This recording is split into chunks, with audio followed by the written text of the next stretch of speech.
ഒരു 80% of the year പെയിനിന് കാരണം എന്ന് പറഞ്ഞിട്ടുണ്ടെങ്കിൽ ഈ 4 കണ്ടീഷൻസ് ആണ്. അതിൽ പേഷ്യൻ്റ് ആണ് ഇയർ പെയിൻ ആയിട്ട് വരുമ്പോൾ നിങ്ങൾ ഇയർ എക്സാമിനേഷൻ്റെ മുന്നേ ഇയറിൻ്റെ ഫ്രണ്ടിൽ കാണുന്ന ഈ ട്രാഗസ് കാർട്ടിലേജ് എന്ന് പറയുന്ന ട്രാഗസ് പ്രസ് ചെയ്ത് നോക്കുക. അപ്പോൾ പേഷ്യൻ്റ് എസ്പെഷ്യലി വല്ല പെയിൻ പറയുന്നുണ്ടെങ്കിൽ അത് ഇൻഡിക്കേറ്റ് ചെയ്യുന്നത് ഔട്ടർ ഇയറിലുള്ള എന്തോ ഒരു പാത്തോളജി ഉണ്ടെന്നാണ്. കോമൺ ആയിട്ടത് ഫലങ്ങൾ അല്ലെങ്കിൽ കോട്ടേഴ്സ് എക്സ്ട്രായാണ്. ഫലങ്ങളാണെങ്കിൽ ഈ പിക്ചറിൽ കാണുന്ന പോലെ നിങ്ങൾക്ക് പസ്റ്റ്യൂസ് കാണാൻ പറ്റും. ഡിഫ്യൂസ് ഒട്ടേസ്റ്റേൺ ആണെങ്കിൽ ഇതുപോലെ ഫുൾ എഡിമാറ്റസ് ആയിട്ടുള്ള എസ്റ്റനോട്ട് കനാൽ ഉണ്ടായിരിക്കും. ഈ 2 കണ്ടീഷനും പൊതുവെ മാനേജ്മെൻറ്റ് നിങ്ങൾക്ക് ആൻറ്റിബയോട്ടിക് അനാലജസിക് വെച്ച് മാനേജ് ചെയ്യാം. പിന്നെ ഓട്ടീസ് എക്സ്ട്രാനയ്ക്ക് റിക്കറൻ്റ് ആയിട്ടുള്ള ഓട്ടീസ് എക്സ്ട്രാന അല്ലെങ്കിൽ ഫലങ്ങൾ ഉണ്ടെങ്കിൽ വിചാരിക്കേണ്ട കാര്യം എന്ന് പറഞ്ഞിട്ടുണ്ടെങ്കിൽ ഡയബറ്റീസ് അല്ലെങ്കിൽ ഇമ്യൂണോ കോംപ്രമൈസ്ഡ് പേഷ്യൻറ്റിലാണ് ഉണ്ടാവുക. ഡയബറ്റീസ് പേഷ്യൻസിൽ ഓട്ടീസ് എക്സ്ട്രാന ഒരു മലിഗ്നൻ്റ് ഓട്ടീസ് എക്സ്ട്രാന എന്നുള്ള ഒരു സീരിയസ് കണ്ടീഷനിലേക്ക് പോകാൻ ചാൻസ് ഉണ്ട്. അങ്ങനെയുള്ള പേഷ്യൻറ്റിൽ പൊതുവെ നിങ്ങൾ പ്രസ് ചെയ്യും ട്രാഗൽ പോർഷൻ പ്രസ് ചെയ്യുമ്പോൾ തന്നെ ഒരു എക്സ്ക്രൂഷിയേറ്റിംഗ് പെയിൻ പറയും, ഒരു ഭയങ്കര ഡിസ്പ്രപ്പോർഷണൽ പെയിൻ ആയിരിക്കും സിംറ്റംസ് നമ്മൾ സൈൻസിനെ വെച്ച് നോക്കുമ്പോൾ.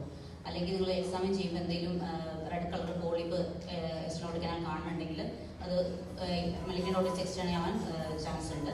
അങ്ങനത്തെ ഉള്ള കണ്ടീഷനിൽ ഒരു ENT സർജൻ്റെ ത്തേക്ക് റെഫർ ചെയ്യാം കാരണം ഫർദർ മാനേജ്മെൻറ്റിന് വേണ്ടി. അടുത്തൊരു കണ്ടീഷൻ എന്ന് പറഞ്ഞിട്ടുണ്ടെങ്കിൽ ഓട്ടോമൈക്കോസിസ് ആണ്. അത് പൊതുവെ പേഷ്യൻ്റ് പ്രസൻറ്റ് ചെയ്യുന്നത് ഇച്ചിങ് ആൻഡ് ഇയർ ബ്ലോക്ക് ആയിട്ടാണ്. നിങ്ങൾ പേഷ്യൻറ്റിനെ എക്സാമിൻ ചെയ്യുമ്പോൾ ഇതുപോലെ white and black colour colonies കാണാൻ പറ്റും. ബ്ലാക്ക് കളർ കോളനീസ് മെയിൻലി ഉണ്ടാക്കുന്നത് ആസ്പെർജില്ലസ് ആണ്. വൈറ്റ് കളർ കോളനീസ് ഒരു cotton ball kind of appearance ഉള്ളത് കാൻഡിഡ ഉണ്ടാക്കുന്നത്. ഇത് main treatment antifungal plain antifungal ear drops വെച്ച് ട്രീറ്റ് ചെയ്യാം. പിന്നെ ഡ്രോപ്സ് കൊടുക്കുന്നതിന് മുന്നേ നിങ്ങൾ ഏറ്റവും ഫസ്റ്റ് ഡെബ്രീസ് ക്ലീൻ ചെയ്തിട്ട് ഡ്രോപ്സ് കൊടുക്കാൻ നോക്കുക. അത് പെട്ടെന്ന് കൂടുതൽ എഫക്റ്റീവായിട്ട് വർക്ക് ചെയ്യാം. അടുത്തൊരു കണ്ടീഷൻ പീഡിയാട്രിക് ഗ്രൂപ്പിൽ ഇയർ പെയിൻ ആയിട്ട് വരുമ്പോൾ നമ്മൾ ഫസ്റ്റ് തിങ്ക് ചെയ്യുന്ന കണ്ടീഷൻ അക്യൂട്ട് ഓട്ടിസം മീഡിയ. ഇത് ടിപ്പിക്കൽ പ്രസൻറ്റേഷൻ എന്ന് പറഞ്ഞിട്ടുണ്ടെങ്കിൽ പാരൻസ് കുട്ടികളെയും കൊണ്ട് രാത്രി കുട്ടി ഉറങ്ങിയിട്ട് ഭയങ്കരമായിട്ട് ചെവിവേദന അവൻ കരഞ്ഞിട്ട് അങ്ങനെ ചെവിവേദനയായിട്ട് പ്രസൻറ്റ് ചെയ്യാറുണ്ട്. അല്ലെങ്കിൽ ചെവിവേദന ഉണ്ടായിരുന്ന കുറച്ച് കഴിയുമ്പോൾ ചെവി ഒലിക്കാൻ തുടങ്ങി അങ്ങനെ ഡിസ്ചാർജ് ആയിട്ട് പ്രസൻറ്റ് ചെയ്യാറുണ്ട്. നമ്മൾ ഹിസ്റ്ററി ചോദിച്ചു വരുമ്പോൾ പൊതുവെ പേഷ്യൻറ്റിന് എന്തെങ്കിലും ഒരു വീക്ക് മുന്നേ എന്തെങ്കിലും അപ്പർ റെസ്പിറേറ്ററി ട്രാക്ട് ഇൻഫെക്ഷൻ്റെ ഹിസ്റ്ററി ഉണ്ടാവും. നിങ്ങൾ എക്സാമിൻ ചെയ്യുമ്പോൾ ഈ ഫസ്റ്റ് പിക്ചറിൽ കാണുന്ന പോലെ ഡിമാൻഡസ് ആയിട്ട് ബൾജഡ് ആയിട്ടുള്ള ടീം കാണാൻ പറ്റും. ചില കണ്ടീഷനിൽ ഇതുപോലെ ഡിസ്ചാർജ് കാണാം. ഈ കണ്ടീഷൻ നിങ്ങൾക്ക് അനാലജസിക് ആൻറ്റിബയോട്ടിക് വെച്ച് ട്രീറ്റ് ചെയ്യാം. പിന്നെ ഡിസ്ചാർജ് ഉണ്ടെങ്കിൽ ചെവിയിൽ വെള്ളം പോവാതെ നോക്കാൻ അഡ്വൈസ് ചെയ്യാം. ഇനി നിങ്ങൾക്ക് ഇതാണ് 4 പൊതുവെയുള്ള കണ്ടീഷൻസ്. നിങ്ങൾക്ക് ഇനി ഈ ഒരു ഡയഗ്നോസിൽ എത്താൻ പറ്റുന്നില്ലെങ്കിൽ ഒരു ബെറ്റർ ആയിട്ടുള്ള ഓപ്ഷൻ എന്ന് പറഞ്ഞിട്ടുണ്ടെങ്കിൽ എന്തെങ്കിലും അനാലജസിക് കൊടുത്തിട്ട് ഒരു ഫർദർ ട്രീറ്റ്മെൻറ്റിന് വേണ്ടി ENT സർജൻ്റെ അടുത്ത് റെഫർ ചെയ്യാം. നമ്മൾ പൊതുവെ പേഷ്യൻസിന് വേദനയായിട്ട് വരുമ്പോൾ എല്ലാവരും ചെയ്യലും വാക്സ് ഉണ്ടാവും. അപ്പോൾ നമ്മൾ ഫസ്റ്റ് നോട്ടീസ് ചെയ്യുന്നത് വാക്സ് ആയിരിക്കും. അപ്പോൾ എല്ലാവരും പൊതുവെ വിചാരിക്കുക പ്രിസ്ക്രിപ്ഷൻ കൊടുക്കാറുണ്ട് പൊതുവെ വാക്സ് സോൾവൻസ്. വാക്സ് ഒരിക്കലും ഇയർ പെയിൻ ഉണ്ടാക്കില്ല. ആകപ്പാടെ ഒരു കണ്ടീഷനിൽ മാത്രമേ വാക്സ് ഇയർ പെയിൻ ഉണ്ടാക്കുന്നുള്ളത് കെരാറ്റോസിസ് എന്നുള്ള കണ്ടീഷനിലാണ്. അല്ലാതെ ഇയർ ബ്ലോക്ക് അല്ലെങ്കിൽ റെഡ്യൂസ്ഡ് ഇയറിംഗ് അല്ലാതെ വാക്സ് ഒരിക്കലും ഇയർ പെയിൻ എന്നൊരു കംപ്ലൈൻറ്റ് ഉണ്ടാക്കില്ല. അപ്പോൾ നിങ്ങൾക്ക് ഡയഗ്നോസിസ് എത്താൻ പറ്റുന്നില്ലെങ്കിൽ അനാലിസിസ് കൊടുത്ത് റെഫർ ചെയ്യാം. ഇനി വാക്സ് സോൾവൻസ് കൊടുക്കുക അല്ലെങ്കിൽ കോമ്പിനേഷൻ ചെയ്യാൻ ഡ്രോപ്സ് കൊടുക്കാതിരിക്കുക. കോമ്പിനേഷൻ ഓപ്ഷൻ ഉണ്ടെങ്കിൽ പൊതുവെ നമുക്ക് മാർക്കറ്റിൽ കാണുന്നതാണ് സ്റ്റിറോയിഡ് ആൻറ്റിഫംഗലിനൊക്കെ എല്ലാം കൂടി കമ്പൈൻ ആയിട്ടുള്ള ഡ്രോപ്സ്. അത് പൊതുവെ കൊടുക്കാതിരിക്കുക. പിന്നെ ചില നമ്മുടെ ഓൾഡർ പേഷ്യൻ്റ് ഉപ്പുമാരൊക്കെ ഡ്രോപ്സ് കിട്ടിയില്ലെങ്കിൽ സന്തോഷം വരാത്ത പേഷ്യൻസ് ഉണ്ട്. അവർക്ക് നമ്മൾ തുള്ളിമരുന്നില്ലെങ്കിൽ അവർക്ക് സന്തോഷം ഉണ്ടാവില്ല നമ്മൾ എന്ത് ട്രീറ്റ്മെൻറ്റ് ചെയ്താലും. അങ്ങനെയുള്ള പേഷ്യൻസിലാണെങ്കിൽ നിങ്ങൾക്ക് കൊടുക്കാൻ പറ്റുന്നതെന്ന് പറഞ്ഞിട്ടുണ്ടെങ്കിൽ പ്ലെയിൻ ആൻറ്റിഫംഗൽ ഡ്രോപ്സ് ആണ്. നിങ്ങൾക്കൊരു ഡയഗ്നോസ് അറിയില്ലെങ്കിൽ. കാരണം ഓട്ടോമൈക്കോസ് ആണ് നിങ്ങളൊരു മിക്സ്ഡ് ഡ്രോപ്സ് കൊടുത്തു അതിൽ സ്റ്റിറോയിഡ് ഉണ്ടെങ്കിൽ അത് കൂടുതൽ ഇൻഫെക്ഷനെ ഫ്ലെയർ അപ്പ് ചെയ്യുള്ളൂ. ഇനി ഓട്ടോമൈക്കോസിന് നിങ്ങൾ ആൻറ്റിബയോട്ടിക് ഡ്രോപ്സ് കൊടുക്കുകയാണെങ്കിലും അതൊരു വെറ്റ് പീരിയഡ് ഉണ്ടാക്കി കൂടുതൽ ഇൻഫെക്ഷൻ ഉണ്ടാകാനുള്ള ചാൻസ് ഉള്ളൂ. അപ്പോൾ ഏറ്റവും ബെറ്ററായിട്ട് കൊടുക്കാൻ പറ്റുന്ന ഒരു പ്ലെയിൻ ആൻറ്റിഫംഗൽ ഡ്രോപ്സ് കൊടുക്കുക. അവൈലബിൾ ആണ്. കോട്ടിമസോൾ കൺസോൾ ഡ്രോപ്സ് ഒക്കെ അവൈലബിൾ ആണ്. അത് നമുക്ക് കൊടുക്കാം. അടുത്ത ഒരു കണ്ടീഷനാണ് ഫോറിൻ ബോഡി കോമൺ ആയിട്ട് വരുന്നത്. ഫോറിൻ ബോഡി ഡിഫറെൻറ്റ് ടൈപ്പ് ഉണ്ട്. കോമൺ ആയിട്ട് ഇൻസെക്റ്റ് വരാം അല്ലെങ്കിൽ ഓർഗാനിക്കൽ ഇൻഓർഗാനിക് ഫോറിൻ ബോഡീസ് ഉണ്ടാവും. ഇൻസെക്റ്റ് ആണെങ്കിൽ നിങ്ങൾ ഫസ്റ്റ് പേഷ്യൻറ്റിനെ കാം ഡൗൺ ചെയ്യുക. കാരണം ചെവിയുടെ ഉള്ളിൽ ചെറിയ സാധനം പോയാലും ഭയങ്കര സെൻറ്റീവ് കഴിക്കും. പേഷ്യൻറ്റ് പാനിക് ആവാനുള്ള ചാൻസും കൂടുതലാണ്. ഫസ്റ്റ് അതിനെ ഇമ്മൊബിലൈസ് അല്ലെങ്കിൽ കൊല്ലാൻ വേണ്ടി നിങ്ങൾ എന്തെങ്കിലും സലൈനോ ലിപ്നൊക്കെ ഉപയോഗിക്കാൻ പറ്റും. അതിനുശേഷം മാത്രം അറ്റംപ്റ്റ് ചെയ്യുക. നിങ്ങൾക്ക് ഡിഫറെൻറ്റ് ഇൻസ്ട്രുമെൻറ്റ്സ് ഉണ്ട്. അതിന് അലിഗേറ്റർ ഫോർസെപ്സ് അല്ലെങ്കിൽ സക്ഷൻ ഉപയോഗിക്കാം. അല്ലെങ്കിൽ സിമ്പിളായിട്ട് വലിയ ട്രോമയൊന്നുമില്ല നിങ്ങൾക്ക് ഉപയോഗിക്കാൻ പറ്റുന്ന ഒരു കാര്യമാണ് സിറിഞ്ചിങ് എന്ന് പറയുന്നത്. നിങ്ങളുടെ ഒപ്പിടി തന്നെയുള്ള ഒരു 20cc സിറിഞ്ച് സ്കാൽപ്പിംഗ് സെറ്റ് ഉണ്ടെങ്കിൽ നിങ്ങൾക്ക് സിറിഞ്ചിങ്ങിനുള്ള ഇൻസ്ട്രുമെൻ്റ് ആയിട്ടുണ്ട്. പൊതുവെ സിറിഞ്ചിങ് ചെയ്യുന്നതിന് മുന്നേ ഒരു കാര്യം ശ്രദ്ധിക്കാനുള്ളത് എന്തെങ്കിലും സ്വെല്ലപ്പ് ചെയ്യുന്ന വാട്ടറായിട്ട് കോണ്ടാക്ട് വരുമ്പോൾ സ്വെല്ല് ചെയ്യുന്ന കൂട്ട് ഫോറിൻ ബോഡീസ് കടൽ അങ്ങനെ കിട്ടുന്നത് അങ്ങനെ ഉണ്ടെങ്കിൽ സിറിഞ്ചിങ് ചെയ്യാതിരിക്കുക. കാരണം അത് സ്വെല്ലപ്പ് ആവുകയും അത് റിമൂവ് ചെയ്യാൻ ഡിഫിക്കൽട്ട് ആവുകയും ചെയ്യാറുണ്ട്. പിന്നെ സിറിഞ്ച് ചെയ്യുമ്പോഴുള്ള കാര്യം എന്തെങ്കിൽ ഒരു ആൻറ്റീരിയർ അല്ലെങ്കിൽ പോസ്റ്റീരിയർ ഡയറക്ഷനിലേക്ക് ഡയറക്റ്റ് ചെയ്തിട്ട് വാട്ടർ ഉപയോഗിക്കാം. പിന്നെ എപ്പോഴും ബോഡി ടെമ്പറേച്ചറിലുള്ള നോർമൽ സെല്ലിൽ നമുക്ക് ഉപയോഗിക്കാൻ പറ്റും. കാരണം അല്ലെങ്കിൽ കലോറിക്ക് എഫക്റ്റ് ഉണ്ടായിട്ട് ഗിഡിനെസ് ഉണ്ടാവും പേഷ്യൻറ്റിന്.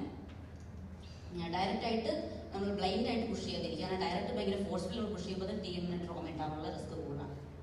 അടുത്തൊരു കണ്ടീഷൻ എന്ന് പറഞ്ഞിട്ടുണ്ടെങ്കിൽ പെരിക്കോൺട്രൈറ്റിസ് ആണ്. ബോക്സസ് സീസ് എന്ന് പറയും. കൂടുതൽ ബോക്സസിലും അല്ലെങ്കിൽ ഈ ബ്ലഡ് ട്രോമ ഫോളോ ആയിട്ടുണ്ടാവുന്നതാണ്. നമുക്ക് ഫസ്റ്റ് പിക്ചറിൽ കാണുന്ന പോലെ റെഡ്നെസ്, പെയിൻ അല്ലെങ്കിൽ സിവിയർ കേസിൽ ഫീവർ ഡിസ്ചാർജ് ആയിട്ടാണ് പ്രസന്റ് ചെയ്യാറുള്ളത്. ഇതിന്റെ ഇമ്പോർട്ടൻസ് എന്ന് പറഞ്ഞിട്ടുണ്ടെങ്കിൽ antibiotic IV oral antibiotic treatment അത്യാവശ്യമാണ്. കാരണം ഇതെന്ന് പറഞ്ഞിട്ടുണ്ടെങ്കിൽ ഹെമറ്റോമ ഫോർമേഷൻ ഉണ്ടാവും. അത് ഫർദർ ബ്ലഡ് സപ്ലൈ ഡിസ്ട്രപ്റ്റ് ചെയ്യുന്നതുകൊണ്ട് കോളിഫ്ലവർ ചെയ്യുന്നതാണ്, താഴെ കാണുന്ന കോളിഫ്ലവർ ചെയ്യുന്ന ഡിഫോമിറ്റിക്ക് കാരണമാകുന്നു. ഈ ഡിഫോമിറ്റിയിലേക്ക് വന്നിട്ടുണ്ടെങ്കിൽ റിവേർട്ട് ചെയ്യാന്നുള്ളത് വളരെ ബുദ്ധിമുട്ടുള്ള കാര്യമാണ്. അതുകൊണ്ട് ഇതിനൊരു ഇമ്മീഡിയറ്റ് മാനേജ്മെന്റ് ആവശ്യമാണ്. അടുത്ത് കുറേ അണ്ടർ ഡയഗ്നോസ് ആയിട്ട് പോകുന്ന ഒരു കണ്ടീഷനാണ് sudden sensory neural hearing loss എന്നുള്ളത്. പേഷ്യന്റ് പൊതുവെ പ്രസന്റ് ചെയ്യുന്നത് 2-3 ദിവസത്തിനുള്ളിലായിട്ട് എനിക്ക് ഭയങ്കരമായിട്ട് ചെവി കേൾക്കുന്നില്ല, അങ്ങനെ ഒരു കംപ്ലൈൻ്റ് ആണ്. നമ്മൾ എക്സാമിൻ ചെയ്യുമ്പോൾ ചിലപ്പോൾ ഇയർ വാക്സ് ആയിട്ടായിരിക്കും കാണാം. പൊതുവെ നമ്മൾ വാക്സ് സോൾവെന്റ് കൊടുത്തിട്ട് ഒരാഴ്ച കഴിഞ്ഞ് വരാൻ പറയും, ക്ലീൻ ചെയ്യും. എന്നിട്ടും പേഷ്യന്റ് ഇമ്പ്രൂവ്മെന്റ് ഇല്ലെങ്കിലാണ് നമ്മൾ ENT സർജൻ എടുത്ത് വിടുക. പക്ഷേ സഡൻ സെൻസറി ന്യൂറൽ ഹിയറിംഗ് ലോസിൽ ആ ഒരു ഡിലേ കൊണ്ട് തന്നെ പേഷ്യന്റിന് ഒരു പെർമനന്റ് ഡിസബിലിറ്റിക്ക് പോകാനുള്ള റിസ്ക് ഉണ്ട്. അപ്പോൾ നിങ്ങൾക്ക് ഇങ്ങനെ സഡൻ വാക്സ് ഒരിക്കലും സഡൻ ആയിട്ടുള്ള ഒരു ഹിയറിംഗ് ലോസ് ഉണ്ടാക്കില്ല. അതൊരു ഗ്രാജുവൽ ആയിട്ടുള്ള ഒരു ലോസാണ്. അപ്പോൾ സഡൻ ഹിയറിംഗ് ലോസ് ഉള്ള ഒരു പേഷ്യൻ്റ് ആണെങ്കിൽ അടുത്ത് നിങ്ങൾക്ക് ഓഡിയോമെട്രി എടുക്കാൻ പറ്റുന്ന സമയത്ത് ഉണ്ടെങ്കിൽ ഓഡിയോമെട്രി എടുക്കുക. അത് നിങ്ങൾക്ക് ഒരു 30 ഡെസിബിൾ എബോവ് ഒരു 3 ഫ്രീക്വൻസിയിൽ ചേഞ്ച് കാണാൻ പറ്റും. അല്ലെങ്കിൽ ഒരു ENT സർജൻ്റെ അടുത്ത് റെഫർ ചെയ്യാം. അടുത്തത് കോമൺ ആയിട്ട് വരുന്നതാണ് തലകറക്കമായിട്ട് പേഷ്യൻ്റ് വരുന്നത്. പേഷ്യൻ്റ് പൊതുവെ എല്ലാത്തിനും തലകറക്കുന്ന പറയാം, ഡിസിനസിനും ഇംബാലൻസിനും ഒക്കെ. ENT റിലേറ്റഡ് എന്ന് പറഞ്ഞാൽ മെയിനായിട്ട് ഗിഡിനെസ് ആണ്. ഗിഡിനെസ് എന്ന് പറഞ്ഞാൽ റൊട്ടേറ്ററി ഫീലിംഗ് ആണ്. പേഷ്യന്റ് ടിപ്പിക്കലായിട്ട് നിങ്ങളോട് പറയും നമ്മൾ തല ചുറ്റുന്ന പോലെ തോന്നുന്ന, അവർ ചുറ്റുന്ന പോലെ അല്ലെങ്കിൽ സറൗണ്ടിങ്സ് ചുറ്റുന്ന പോലെ തോന്നുന്നു എന്നുള്ളൊരു കംപ്ലൈൻ്റ് ആയിട്ടാണ് വരിക. അതിൽ കോമൺ ആയിട്ടുള്ള ഗിഡിനെസ് ആണ് ENT റിലേറ്റഡ്. അതിൽ കോമൺ ആയിട്ടുള്ള കണ്ടീഷനാണ് BPPV, ബിനൈൻ പാരോക്സിമൽ പൊസിഷണൽ വെർട്ടിഗോ. അത് മെയിനായിട്ടുള്ള സിംറ്റം ഒരു പ്രത്യേക ഹെഡ് പൊസിഷനിൽ പേഷ്യന്റിന് ഗിഡിനെസ് ഉണ്ടാവും. പൊതുവെ പറയാം രാവിലെ എണീക്കുമ്പോൾ ബെഡിൽ നിന്ന് എണീക്കുമ്പോൾ തലകറക്കം ഉണ്ടായി, അല്ലെങ്കിൽ കുഞ്ഞിട്ട് എണീക്കുമ്പോൾ തലകറക്കം ഉണ്ടായി, അങ്ങനത്തെ ഒരു സിംറ്റംസ് ആയിട്ടാണ് വരിക. പൊതുവെ തലകറക്കം വളരെ കുറച്ച് നേരം മാത്രമേ ഉണ്ടാവുള്ളൂ, സെക്കൻഡ് ടു മിനിറ്റ് വരെ ഉണ്ടാവുള്ളൂ. ഇടയ്ക്കിടയ്ക്ക് വരാനുണ്ട്. ചില സമയത്ത് അത് നോസിയ വോമിറ്റിംഗ് അസോസിയേറ്റഡ് ആയിട്ടായിരിക്കും. പക്ഷെ ഒരിക്കലും ഡെഫ്നെസ്സോ ടിനിറ്റസ് അതർ ന്യൂറോളജിക്കൽ സിംറ്റംസ് ഉണ്ടാവില്ല BPPV കേസിൽ. അപ്പോൾ പേഷ്യന്റ് വരുമ്പോൾ ഇത്ര ഒരു കണ്ടീഷനിലാണ് വരുന്നതെങ്കിൽ നിങ്ങൾക്ക് ബീറ്റ ഹിസ്റ്റിൻ കൊടുക്കാം. അതിൻ്റെ പെർട്ടിക്കുലർ ട്രീറ്റ്മെന്റ് എന്ന് പറഞ്ഞിട്ടുണ്ടെങ്കിൽ കനാൽ റീപോസിഷനിങ് മാനുവറാണ്. നമ്മൾ ആ ഡിസ്പ്ലേസ്ഡ് ആയിട്ടുള്ള ഓട്ടോലിത്തിനെ തിരിച്ച് റീപോസിഷൻ ചെയ്യാൻ വേണ്ടിയുള്ള എക്സസൈസിൽ ചെയ്യണേ. അത് നിങ്ങൾ അതിന് വേണ്ടി ഒരു ENT സർജൻ്റെ അടുത്ത് നിങ്ങൾക്ക് റെഫർ ചെയ്യാം റിക്കറന്റ് കേസിൽ. പിന്നെ പേഷ്യന്റ് വരുമ്പോൾ ഈ വെർട്ടിഗോ ഉണ്ട്, അതിൻ്റെ കൂടെ തന്നെ എന്തെങ്കിലും ഡെഫ്നെസ് ഓർ ടിറ്റ്നെസ് ന്യൂറോളജിക്കൽ സിംറ്റം ഉണ്ടെങ്കിൽ നിങ്ങൾ ഉറപ്പായിട്ടൊരു ഫർദർ ഇവാലുവേഷൻ ആവശ്യമാണ്. ഒരു ENT സർജൻ്റെ അടുത്ത് നിങ്ങൾ റെഫർ ചെയ്യേണ്ട ആവശ്യമാണ്. അടുത്തത് നോസിൽ ഫറങ്കൽ സെയിം ലൈക്ക് ഇയർ തന്നെ സെയിം മാനേജ്മെന്റ് ആണ്. വെസ്റ്റിബുലേറ്റീസ് എന്ന് പറയും നമ്മൾ നോസിൽ കാണുന്ന ഫറങ്കലിനെ. ഇതിൻ്റെ ഒരു ഇമ്പോർട്ടൻ്റ് എന്ന് പറഞ്ഞിട്ടുണ്ടെങ്കിൽ ഈ ഫറങ്കൽ ഇൻവോൾവ് ചെയ്യുന്നത് നമ്മുടെ ഡേഞ്ചറസ് ഏരിയ ഓഫ് ഫേസിലാണ്. എന്നാൽ lower part of nose, upper part of upper lip ആണെങ്കിൽ അതിന് കവേനസ് സൈനസ് ത്രോംബസ് ഉള്ള കോംപ്ലിക്കേഷൻ ഉണ്ട്. അതുകൊണ്ട് അതിനൊരു ആന്റിബയോട്ടിക് ട്രീറ്റ്മെന്റ് ആവശ്യമാണ്. അടുത്ത് കോമൺ ആയിട്ട് കാണുന്ന പീഡിയാട്രിക്സിലുള്ള കണ്ടീഷനാണ് nasal foreign body. Foreign bodies പൊതുവെ നോസൽ ഫോറിൻ ബോഡീസ് പൊതുവെ കുട്ടികളിലാണ് കാണുന്നത്, ടോളർ റേറ്റിലാണ്. അപ്പോൾ ഫസ്റ്റ് നമ്മൾ റിമൂവ് ചെയ്തതിൻ്റെ ഏറ്റവും ഫസ്റ്റ് ചെയ്യേണ്ട സ്റ്റെപ്പ് എന്ന് പറഞ്ഞാൽ ഈ കുട്ടീനെ ഇമ്മൊബിലൈസ് ചെയ്യുക എന്നുള്ളതാണ്. അങ്ങനെ കുട്ടികൾ വളരെ അച്ചടക്കത്തോടെ വന്നാലും നമ്മുടെ മൊമെന്റ് നമ്മൾ ഇൻസ്ട്രുമെന്റ് കാണുന്ന സമയത്ത് നമ്മൾ ടച്ച് ചെയ്യുന്ന സമയത്ത് അവർ മൂവ് ചെയ്യാൻ ചാൻസ് ഉണ്ട്. അത് നമ്മളെയും പാനിക്കാക്കും, അതുപോലെ നമ്മുടെ വിസിബിലിറ്റി കുറയും. റിമൂവ് ചെയ്യാനുള്ള കോംപ്ലിക്കേഷനിലേക്ക് പുറകിലേക്ക് ഒരുപാട് പോകാനുള്ള റിസ്ക്കും കൂടുതലാണ്. അതായത് നിങ്ങൾക്ക് വിസിബിളായിട്ട് കാണുന്നുണ്ടെങ്കിൽ ഒരു അറ്റംപ്റ്റ് നിങ്ങൾക്ക് എങ്ങനെ ചെയ്യാം, നിങ്ങൾ കോൺഫിഡൻ്റ് ആണെങ്കിൽ. ഐഡിയ എന്ന് പറഞ്ഞിട്ടുണ്ടെങ്കിൽ ശരിക്കും ഒരിക്കലും നിങ്ങൾ ഫോർസെപ്സ് ഉപയോഗിച്ച് എടുക്കാൻ പറ്റും. നമ്മൾ ആൻറ്റിയിൽ കാണുമ്പോൾ നമുക്ക് ഫോർസെപ്സ് കൊണ്ട് എടുക്കാൻ പറ്റും തോന്നും, പക്ഷെ അത് പുറകിലേക്ക് പുഷ് ചെയ്യാനുള്ള റിസ്ക് ഭയങ്കര കൂടുതലാണ്, എസ്പെഷ്യലി നേസൽ ഫോറിൻ ബോഡിക്ക്. അതുകൊണ്ട് ഒരു കർവ്ഡ് നമ്മൾ ഈ പിക്ചറിൽ കാണുന്ന പോലെ ഒരു കർവ്ഡ് ഇൻസ്ട്രുമെന്റ് ഉപയോഗിച്ച് ഐഡിയ എന്നുള്ളിൽ ഫോറിൻ ബോഡിയുടെ ബാക്കിൽ പോയി ഫ്രണ്ടിലേക്ക് തള്ളുക എന്നുള്ളതാണ്. അപ്പോൾ ഒരു അറ്റംപ്റ്റ് നിങ്ങൾക്ക് ട്രൈ ചെയ്യാം. ഇൻ കേസ് നിങ്ങൾക്ക് വിസിബിൾ അല്ലെങ്കിൽ ബ്ലൈൻഡ് ആയിട്ട് അറ്റംപ്റ്റ് ചെയ്യരുത്. അല്ലെങ്കിൽ ഒരു അറ്റംപ്റ്റിൽ നിങ്ങൾക്ക് ബ്ലീഡിങ് വന്നു അല്ലെങ്കിൽ ഫോറിൻ ബോഡി പുറകിലേക്ക് പോയി നിങ്ങൾക്ക് കാണുന്നില്ലെങ്കിൽ സെക്കൻഡ് അറ്റംപ്റ്റിലേക്ക് പോയിട്ട് കൂടുതൽ കോംപ്ലിക്കേഷനുണ്ട്. കുട്ടികളായതുകൊണ്ട് ഭയങ്കരമായിട്ട് കരയുമ്പോൾ ശ്വാസകോശത്തിൽ പോകാനും കോംപ്ലിക്കേഷൻ ഉണ്ടാകാനുള്ള റിസ്ക് കൂടുതലാണ്. നമ്മുടെ അടുത്ത് വന്നാലും നമ്മൾ ബ്ലൈൻഡ് ആയിട്ട് അറ്റംപ്റ്റ് ചെയ്യാറില്ല. ഒരു ഫസ്റ്റ് അറ്റംപ്റ്റ് ആണ് എപ്പോഴും ബെസ്റ്റ് അറ്റംപ്റ്റ്. അതിൽ കിട്ടുന്നില്ലേ നമ്മൾ പൊതുവെ ജനറൽ അനസ്തേഷ്യ എടുക്കാറുണ്ട്. അടുത്ത ഒരു എമർജൻസി എന്ന് പറഞ്ഞെങ്കിൽ എപ്പിസ്റ്റാസിസ് ആണ്. രണ്ട് തരമുണ്ട്, ആന്റിയർ ആൻഡ് പോസ്റ്റീരിയർ. ആന്റിയർ എപ്പിസ്റ്റാസിൽ മെയിൻലി കെസൽവാച്ച് പ്ലസ് ആണ്. നിങ്ങൾക്ക് അനാട്ടമി ഒക്കെ വേണ്ടിയാണ്. ഫസ്റ്റ് നമുക്ക് വരുമ്പോൾ ഉള്ള ഒരു മാനേജ്മെന്റ് എന്ന് പറഞ്ഞിട്ടുണ്ടെങ്കിൽ പൊതുവെ പേഷ്യന്റ് മൂക്കിൽ ബ്ലഡ് ആയിട്ട് വരുമ്പോൾ പൊതുവെ പുറകിലേക്ക് ഇങ്ങനെ ഒരു പൊസിഷനിലേക്കാണ് പോകുന്നത്. പക്ഷെ അങ്ങനെയല്ല വേണ്ടത്. ശരിക്കും ഫസ്റ്റ് പേഷ്യന്റ് കാം ഡൗൺ ആക്കുക. കാരണം ടെൻഷൻ ആകുമ്പോൾ ബി പി കൂടും, കൂടുതൽ ബ്ലീഡിങ്ങിനുള്ള റിസ്ക്കേ ഉള്ളൂ. പേഷ്യൻ്റ് ഒരു സ്ഥലത്ത് കാമായിട്ട് സിറ്റി പുഷിലാക്കുക, അത് കഴിഞ്ഞിട്ട് ഫ്രണ്ടിലേക്ക് ആഞ്ഞ് ഒരു കമ്പൈൻ ഇൻഡെക്സ് ഫിംഗർ കൊണ്ട് പ്രഷർ കൊടുക്കുക 10-15 മിനിറ്റ്സിൽ. മിക്കവാറും ബ്ലീഡ് നമുക്ക് അതുകൊണ്ട് തന്നെ കൺട്രോൾ ആവും. അതുപോലെ പേഷ്യനോട് വായിലൂടെ ബ്രീത്ത് ചെയ്യാൻ പറയാം. എന്തെങ്കിലും ബ്ലീഡ് വരുന്നുണ്ടെങ്കിൽ ഇറക്കുന്നതിന് പകരം പുറത്തേക്ക് തുപ്പിക്കളയാൻ പറയാം. പിന്നെ നിങ്ങൾക്ക് അതുകൊണ്ട് കൺട്രോൾ ആവാത്ത കേസ് ആണെങ്കിൽ ആൻറ്റിനേസൽ പാക്കിംഗ് ചെയ്യാം. റിബൺ ഗോസ് ഉപയോഗിച്ച് നിങ്ങൾക്ക് പാക്ക് ചെയ്യാം. ഒരിക്കലും ഡ്രൈ റിബൺ ഗോസ് ഉപയോഗിച്ച് പാക്ക് ചെയ്യരുത്. കാരണം ഓൾറെഡി മ്യൂക്കോസ് ഭയങ്കര സെൻസിറ്റീവ് ആയിരിക്കും. നിങ്ങൾ ഡ്രൈ ഗോസ് ഉപയോഗിക്കുമ്പോൾ കൂടുതൽ ട്രോമയാവുള്ള റിസ്ക്കേ ഉള്ളൂ. അതുകൊണ്ട് തന്നെ നിങ്ങൾക്ക് വേണമെങ്കിൽ അഡനാലിൻ സോപ്പ് ഉപയോഗിക്കുക, അല്ലെങ്കിൽ ഹീമോഗൈലസിസ് എന്ന ബട്ടർഫ്ലോ ഡ്രോപ്സ് ഉണ്ട്, അത് ഉപയോഗിച്ച് നിങ്ങൾക്ക് പാക്ക് ചെയ്യാൻ പറ്റുന്നതാണ്. നിങ്ങൾക്ക് പാക്ക് ചെയ്യാൻ അറിയില്ലെങ്കിൽ റെഡിമെയ്ഡ് ആയിട്ടുള്ള നേസൽ പാക്ക് അവൈലബിൾ ആണ് ഈ പിക്ചറിൽ കാണുന്ന പോലെ. അത് പീഡിയാട്രിക്കിനും അഡൽട്ടേഷനും ഉള്ളതുകൊണ്ട് അത് നിങ്ങൾക്ക് ഈസി ആയിട്ട്, നിങ്ങളെല്ലാവരും റൈൽസ് ട്യൂബ് ഇട്ടിരിക്കുന്ന ആൾക്കാരായിരിക്കും, അപ്പോൾ ഈസി ആയിട്ട് നിങ്ങൾക്ക് നേസൽ ഫ്ലോറിലൂടെ പാസ് ചെയ്യാൻ പറ്റുന്നതാണ്. അടുത്തത് ഈ ഭയങ്കരമായിട്ട് എപ്പിസോഡ്സ് ഉണ്ട്, അല്ലെങ്കിൽ പോസിറ്റീവ് എപ്പിസോഡുള്ള കേസിലാണെങ്കിൽ നിങ്ങൾക്ക് അടുത്തൊരു ഫർദർ ടെർഷ്യറി കെയറിലേക്ക് പോകുന്നതിന് മുന്നേ മാനേജ് ചെയ്ത അവസ്ഥ വരികയാണെങ്കിൽ നിങ്ങൾക്ക് ഫോളിസ് കത്തീറ്റർ ഉപയോഗിക്കാൻ പറ്റും. ഇതുപോലെ മൂക്കിലൂടെ ഫോളിസ് കത്തീറ്റർ പാസ് ചെയ്തിട്ട് വായിലും നമുക്ക് കാണാൻ പാടുള്ളൂ നമുക്ക് ആ സമയത്ത് അത് ഇൻഫ്ലേറ്റ് ചെയ്യുക, എന്നിട്ട് ഫ്രണ്ട് ഭാഗം സെക്യൂർ ചെയ്യുക. അത് പോസിറ്റീവ് എപ്പിസോഡ്സിനെ കൺട്രോൾ ചെയ്യാൻ സഹായിക്കും. അടുത്ത ട്രോമ ആയിരുന്ന പേഷ്യൻറ്റിൽ നമ്മളെപ്പോഴും കാണാതെ പോകുന്നൊരു കേസാണ് സെപ്റ്റൽ ഹെമറ്റോമ. പൊതുവെ നമ്മൾ പുറമേയുള്ള ഡീവിയേഷനൊക്കെ ആയിരിക്കും ശ്രദ്ധിക്കുക. അപ്പോൾ നമ്മൾ ഈ പിക്ചറിൽ കാണുന്ന പോലെ ടിപ്പ് റേസ് ചെയ്ത് നോക്കുക. അപ്പോൾ നിങ്ങൾക്ക് റെഡ് കളർ സ്വെല്ലിംഗ് കാണുന്നുണ്ടെങ്കിൽ ചെറിയ ഹെമറ്റോമയാണെങ്കിൽ ആസ്പിറേറ്റ് ചെയ്യാം. വലിയ ഹെമറ്റോമകൾക്ക് IND ആവശ്യമുണ്ട്. കാരണം ഇതിൻ്റെ റിസ്ക് എന്ന് പറഞ്ഞാൽ സെപ്റ്റൽ പെർഫറേഷനിൽ എൽഡ് ചെയ്യാനുള്ള റിസ്ക് ഉണ്ടാവും.